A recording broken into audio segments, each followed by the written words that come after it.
Je m'appelle Chloriane, j'ai 25 ans. Je suis étudiante en 3e année à l'Institut Théodore Simon.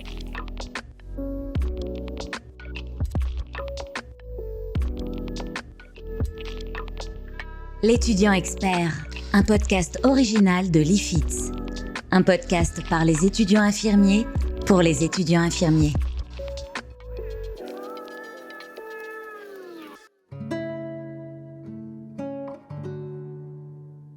Alors moi, j'ai fait mon interruption de formation quand j'ai débuté ma 3e année en 2021. C'était la rentrée de la 3e année et c'est là que j'ai découvert que j'attendais un bébé. J'étais enceinte de 5 mois. Ouais, 5 mois. Au début, si, j'avais des petits signes, mais j'étais tellement focalisée sur mes études que je me disais non, ça peut pas être ça, ça peut pas être ça. Sauf que le jour de la rentrée, j'avais très très mal. Je suis partie d'abord aux urgences avant d'aller à la rentrée. Et c'est là que j'ai découvert que j'étais enceinte. Du coup, à la rentrée, j'ai vu les profs et je leur ai dit qu'en fait, je suis enceinte. À l'époque, c'était en plein Covid, je pense. C'était la vaccination Covid, pardon. On devait être obligé d'être vacciné avant d'aller en stage parce que, j'explique que la 3e année, quand on commence à Théodore Simon, on commence directement par un stage. Donc, il fallait se vacciner pour aller en stage. Et vu qu'on ne connaissait pas encore l'étendue de la vaccination Covid sur les femmes enceintes, c'était tout récent. Donc, j'en ai parlé avec Madame Abbas et Madame Landre, qui venait d'être du coup la coordinatrice de notre promo à l'époque. Elles m'ont dit que le mieux, ce serait que je fasse un report. Donc quand je leur ai expliqué, elles m'ont dit oui, vu qu'on ne connaît pas et que vous ne voulez pas vous faire vacciner parce que mon conjoint, lui, il était contre que je me vaccine sans qu'on sache les effets secondaires qu'il allait avoir sur la grossesse. Donc elles m'ont conseillé, c'était la seule option à faire, de faire un report, que c'était pas perdu et que voilà. Elles m'ont expliqué le but, les démarches qu'il fallait faire pour effectuer un report d'année et combien de temps ça allait prendre. Donc elles m'ont vraiment, on va dire, guidée dans la démarche d'effectuer un report d'année.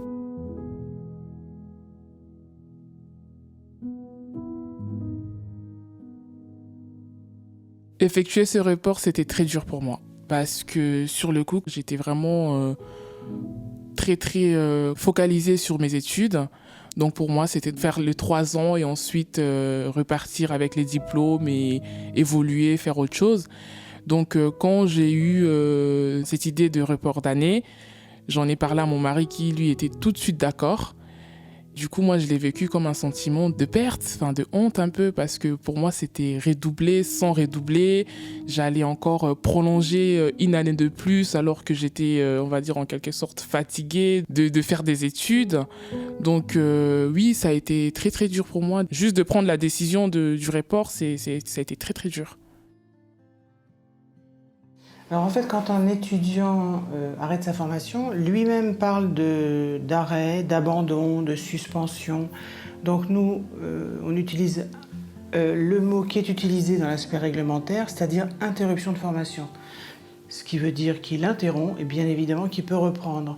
Ça vient quand l'étudiant en parle. Alors il en parle des fois à son référent de suivi pédagogique, des fois à la coordinatrice.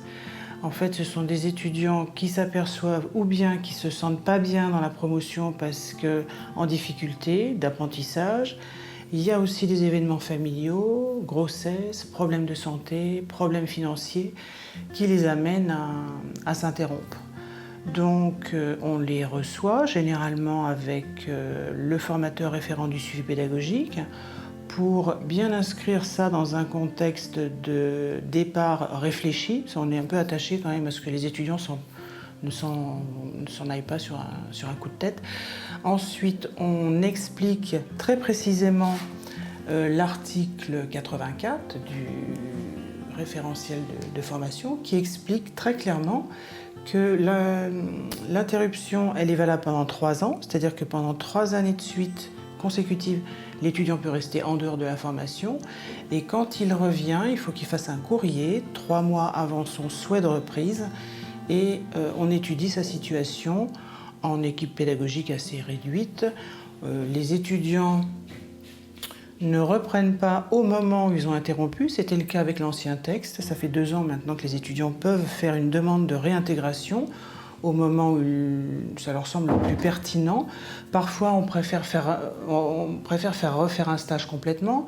Parfois, on préfère que l'étudiant revienne au début des cours pour pouvoir passer les partiels dans de bonnes conditions. C'est vraiment tout à fait étudiant dépendant, en fait. Quand j'ai commencé le report, on va dire, j'ai fait la lettre en fait d'abord, que j'ai envoyée à l'école. Madame Marchal, la directrice, m'a répondu. Donc c'était en septembre. Et à partir de septembre, on va dire jusqu'au mois de décembre, avant que j'accouche, j'étais complètement déprimée. Je sortais pas, j'étais enfermée chez moi. Je sortais que s'il y avait un rendez-vous. J'essayais d'appeler mes amis de la promo pour avoir des nouvelles, pour savoir comment ça se passait. Parfois même, elles me répondaient pas. Parce que ce que je comprenais très bien, elles étaient occupées parce qu'elles étaient en stage. Entre-temps, il y avait les cursus scolaires et tout ça. Et quand j'ai accouché en janvier, j'ai eu du coup les 3 mois de congé maternité qu'il faut faire obligatoirement. Et à partir de 3 mois, on va dire au mois de mars, je suis retournée faire des vacations en tant qu'aide-soignante. Donc je suis repartie directement faire des vacations parce que j'avais peur justement de perdre tout ce que j'avais appris en stage. J'avais vraiment peur, et ce qui a été le cas, parce que quand je suis arrivée la première fois, au bout de 6 mois d'interruption, quand je suis arrivée dans un service, je savais même plus comment faire une toilette. J'avais complètement tout perdu, j'étais stressée, alors que c'est des compétences que j'ai acquises pendant les 2 dernières années, donc je me suis dit waouh, donc si en fait, si je n'étais pas revenue tout de suite, ça allait être comment après. J'ai accouché en janvier et 2 mois après, je suis partie faire des vacations et c'est là que j'ai repris la décision de pourquoi ne pas retourner à l'école en septembre directement.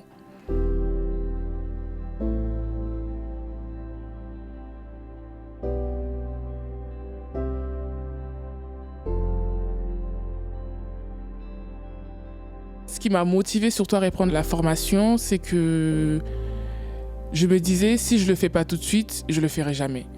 Parce que moi, je suis quelqu'un, je sais que quand j'aime beaucoup procrastiner. Et l'effet de procrastiner, des fois, on perd la motivation, on perd la volonté. Et une fois quand j'ai dit, je suis partie faire la vacation, j'ai vu que j'avais beaucoup perdu. Et avec l'enfant, c'était pas très facile à gérer. Et j'en ai parlé à mon mari, j'ai dit, si je le fais pas tout de suite, je vais jamais le refaire, et perdre des années comme ça serait n'importe quoi. Donc du coup, c'était vraiment, c'est soit je le fais maintenant, soit je le fais plus. Et je commençais vraiment à me poser beaucoup de questions, et sur le coup, c'était l'organisation surtout. Et c'est ça que je me suis dit, bon, tant pis, et on y va, et si ça passe ou ça casse, si ça passe, tant mieux, sinon c'est pas grave. Mais c'était vraiment le fait de, c'est soit maintenant, soit jamais.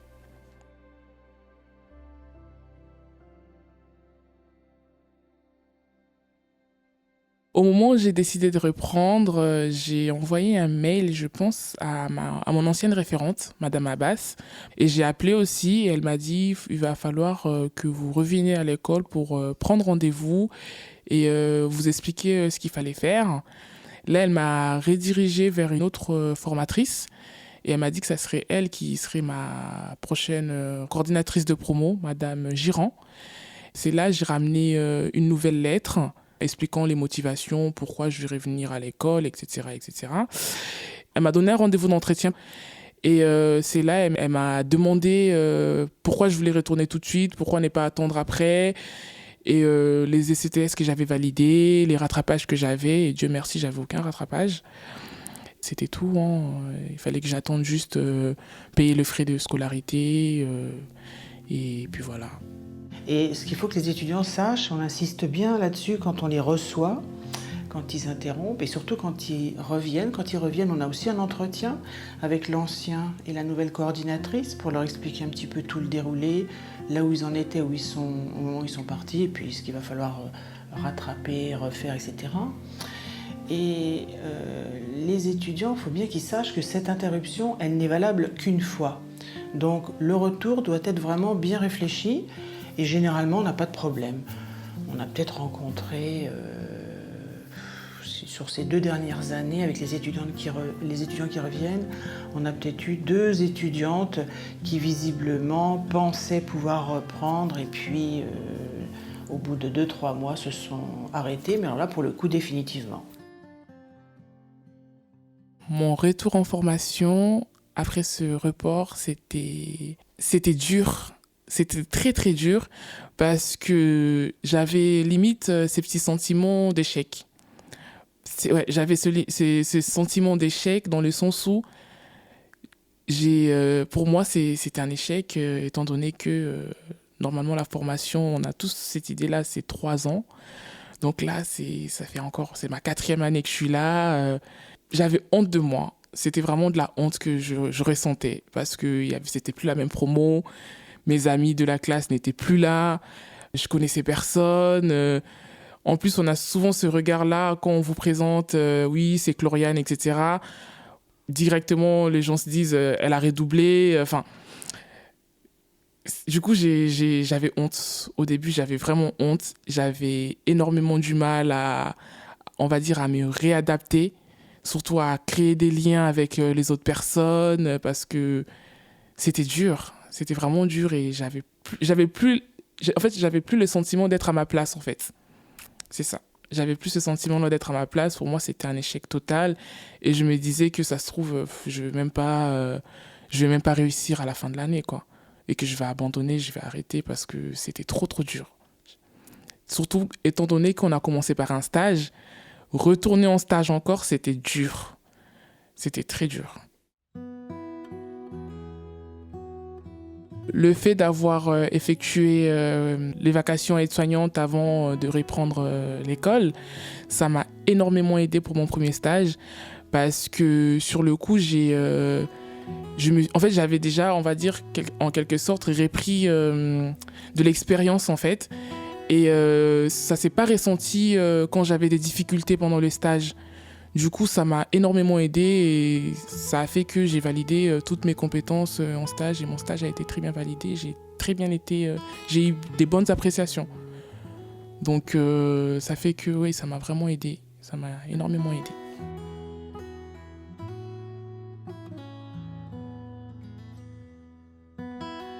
Le plus difficile lors de la reprise de ma formation, c'était vraiment les cours et l'organisation. Parce qu'avec un enfant, c'était plus du tout la même organisation. J'avais déjà du mal à trouver une nounou pour garder l'enfant, étant donné que j'avais pas de crèche. Aussi, réviser, participer à des cours, c'était vraiment, vraiment, vraiment dur. C'est surtout, comment expliquer ? J'ai toujours gardé ma volonté, ma motivation. J'étais plus du tout dans la même vision de voir les choses, en fait.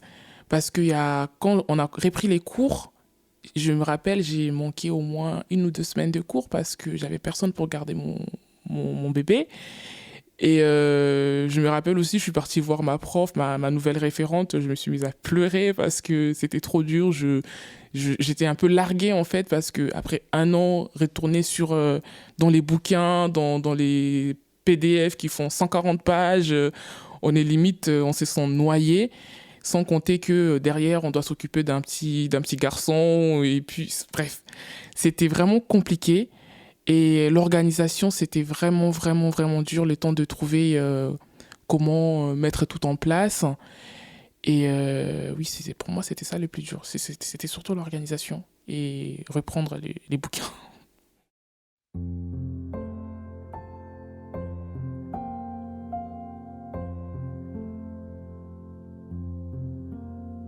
Quand j'avais arrêté au mois de septembre, comme j'ai dit, j'étais un peu déprimée, etc. Ensuite, j'ai gardé quand même des bons amis qui m'appelaient souvent, qui m'envoyaient souvent les PDF de cours. Et ça veut dire qu'ils téléchargeaient, ils me l'envoyaient directement, les TD. Et ça fait que ça me permettait un peu je me sentais un peu l'impression d'être encore à l'école et de suivre en même temps qu'eux. Mais quand j'ai accouché, j'ai complètement, on va dire, lâché l'affaire parce que j'avais plus de temps. J'avais plus de temps, du coup, je devais m'occuper du petit. Ouais, ça j'ai oublié de vous dire. Quand je faisais mes vacations aide-soignante, je travaillais souvent des nuits. Donc ça fait que les nuits, je regardais un peu le cours. Quand il n'y avait rien à faire, tout était calme, je regardais un peu les diaporamas. Je m'avançais un peu sur mon MFE. Donc j'ai quand même, on va dire, eu quelques avances sur certains cours. Parce que j'avais des PDF, des diapos que les anciens collègues m'ont envoyés au début de l'année.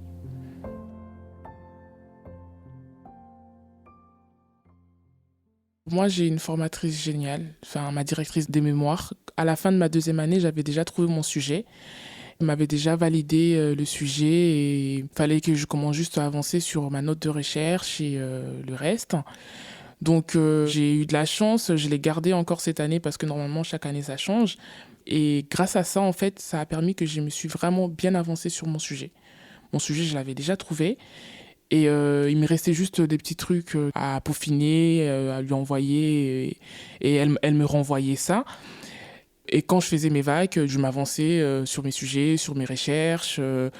J'avais encore l'impression d'être un peu à l'école, sans y être, même étant donné que j'avais fait l'arrêt des études. Oui, j'ai pas chômé, j'ai travaillé mon MFE pendant tout ce temps.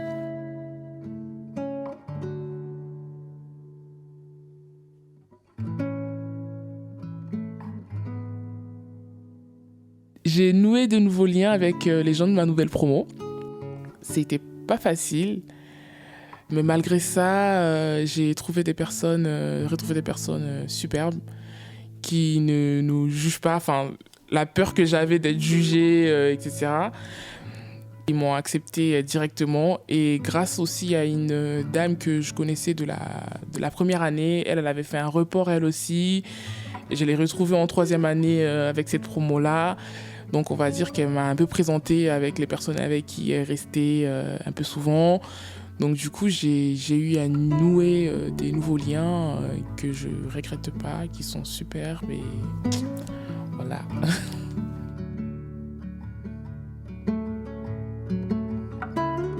J'ai conservé des liens avec mes anciennes camarades et ils m'ont beaucoup aidé parce que ils savaient. En fait, moi j'étais quelqu'un.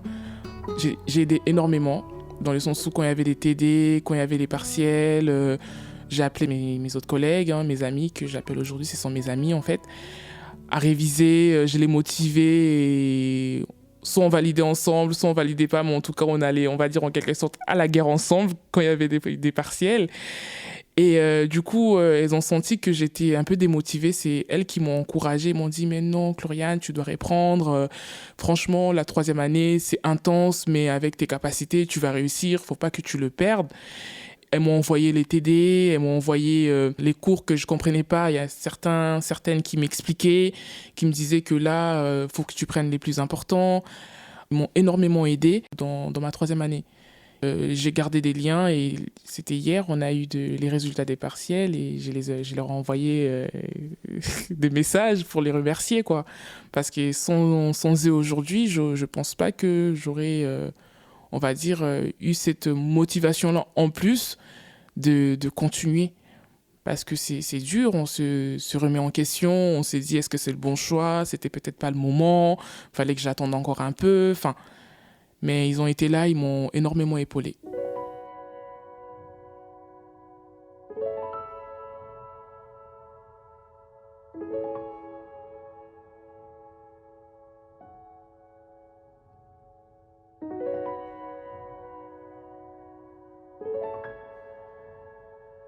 Mes ressources, en fait, le plus important, je dirais que c'est mon mari. Parce que malgré mes sauts d'humeur, la difficulté que peut présenter les études d'infirmière, il a toujours été là pour me motiver, pour me dire que oui, je sais que tu es capable, tu vas y arriver, donc t'inquiète pas, ça va le faire. Ensuite, je dirais que c'est ma nouvelle référente, Madame Boulek-Nater, parce que je me rappelle, à chaque fois que je vais dans son bureau, je pleure. C'est trop dur, madame, j'arrive pas à suivre, c'est trop dur, je pense que je vais arrêter. Elle est tout le temps là à me dire, mais arrête de dire ça, si tu es là, c'est que tu es capable en fait. Et je dirais aussi, on va dire mes amis, mes anciens collègues de la promo avec qui j'ai gardé contact et qui m'ont envoyé, on va dire en quelque sorte, tous les cours. ils m'ont motivé à me dire que c'était pas si dur. C'était faisable, c'était intense. Fallait que je trouve l'organisation. Mais malgré ça, elles m'ont beaucoup épaulée. J'en citerai des noms. Genre, j'ai eu Kumba, j'ai eu Haroun, Maëlys, Awa. Elles ont été vraiment superbes avec moi. Donc, il y a mes anciens collègues de la promo.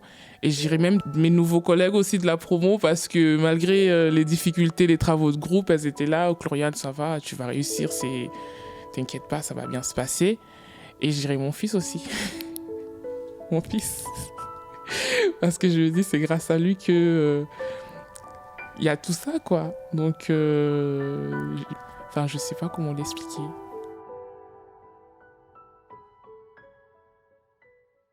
Le fait d'avoir eu mon enfant, ça a renforcé ma volonté. Pourquoi ? Parce que depuis la première année, on va dire en quelque sorte, j'ai toujours été une bonne élève, mais j'avais toujours du rattrapage. C'est la première fois, en 3e année, j'ai aucun rattrapage en un partiel. Pour moi, c'est très significatif, en fait. J'étais, on va dire, célibataire sans enfant. J'ai travaillé bien, je m'ai reposé un peu sur mes acquis. Je ne me donnais pas à 100%, je me disais, oh, c'est pas grave, il y a les rattrapages, etc. Alors que là, en 3e année, avec un enfant, je me suis dit, j'ai pas le droit à un rattrapage, en fait, parce que sinon, ça va on va dire, bouleverser mon année, ça va me démotiver. Donc, quand je voyais mon fils, c'est ça qui me donnait la motivation encore plus de n'avoir aucun rattrapage. Et j'ai eu des super notes. C'est la première fois que j'ai des 18, des 19. C'était incroyable. Donc, pour moi, oui, l'effet d'avoir eu mon enfant, ça m'a renforcé dans ma motivation de finir mes études.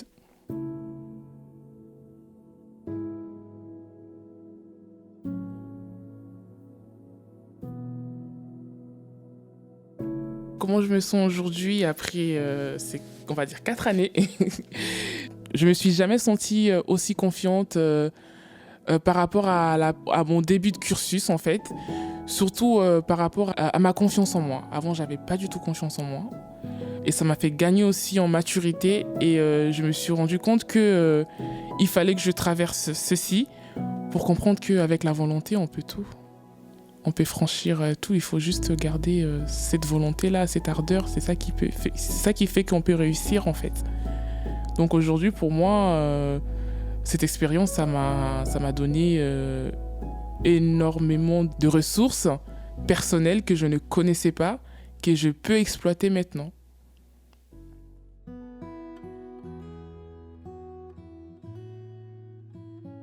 Cette maturité, ça contribue à l'élaboration de mon mémoire, car niveau personnel, on va dire que mes valeurs ont changé.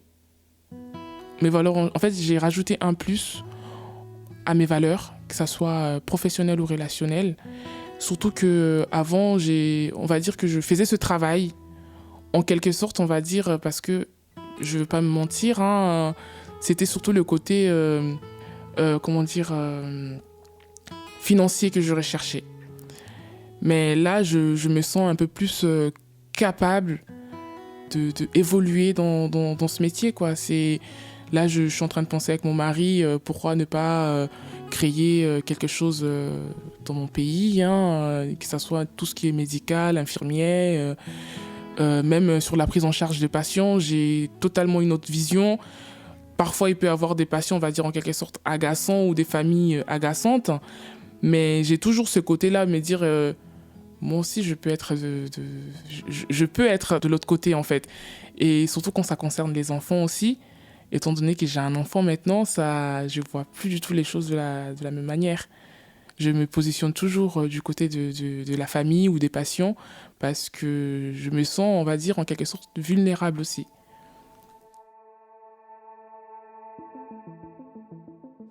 C'est le service où sont hospitalisés les malades les plus graves. Tous ont un pronostic vital engagé. Il a redescendu à 70, initialement il était à 80, c'est fait exprès ou pas du tout Je pense qu'il était à 70. Les risques d'erreur, elles sont liées. On a affaire à beaucoup de machines différentes. J'ai une idée de mes perspectives professionnelles parce que, comme j'ai dit, quand j'ai repris, je me suis intéressée à la réanimation depuis que j'étais en 2e année. Mais à l'époque, je ne pouvais pas faire un stage parce que le stage de réanimation, c'est qu'à partir de la 3e. Donc, je faisais des vacations en tant qu'aide-soignante. Et aujourd'hui, je pense que je vais prendre un poste en réanimation cardiaque.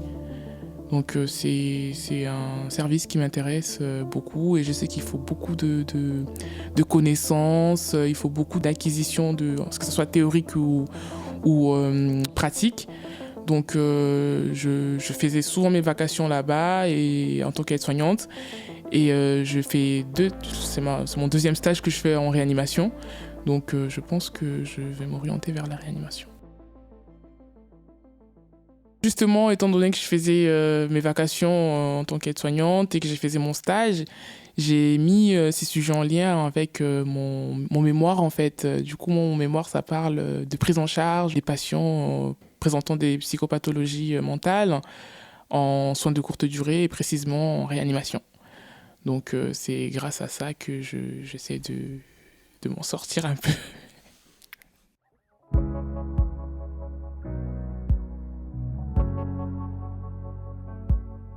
Alors, le conseil que je donnerais à des étudiants qui sont menés à faire un report d'année comme j'ai fait, ce serait de ne pas avoir honte parce que lorsque vous effectuez les reports, il y a souvent le regard des gens qui vont compter, ils vont se dire alors pourquoi elle a fait un report et tout ça. Ce qui se passe dans votre vie personnelle, c'est ce qui doit primer sur l'instant en fait, parce que les gens autour ne pourront peut-être pas comprendre, mais il n'y a que vous qui savez ce qui est bien pour vous ou pas. De ne pas se sentir, on va dire, comme si on était en échec ou quoi que ce soit, alors que pas du tout. C'est juste, vous faites un report et puis vous allez reprendre là où vous êtes arrêté. Donc, vous ne devez pas avoir honte d'un nouveau départ ou d'un arrêt ou de... Enfin, pour moi, c'est le plus important. Et surtout, ayez la volonté.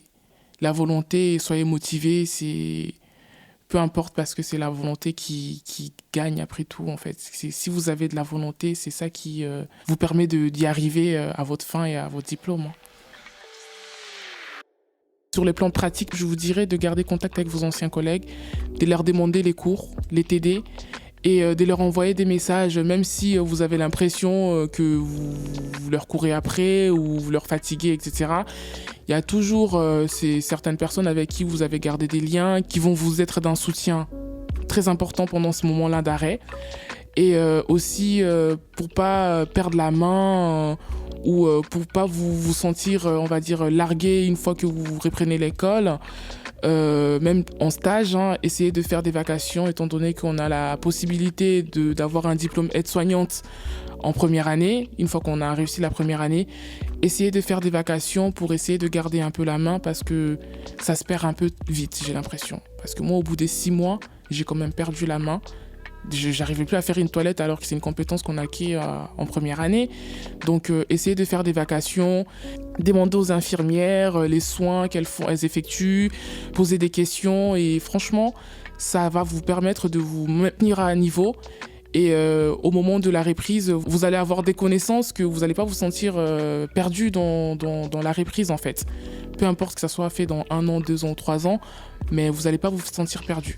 Donc c'est vraiment le conseil que je pourrais donner à ces personnes-là. L'étudiant expert, un podcast original de l'IFITS.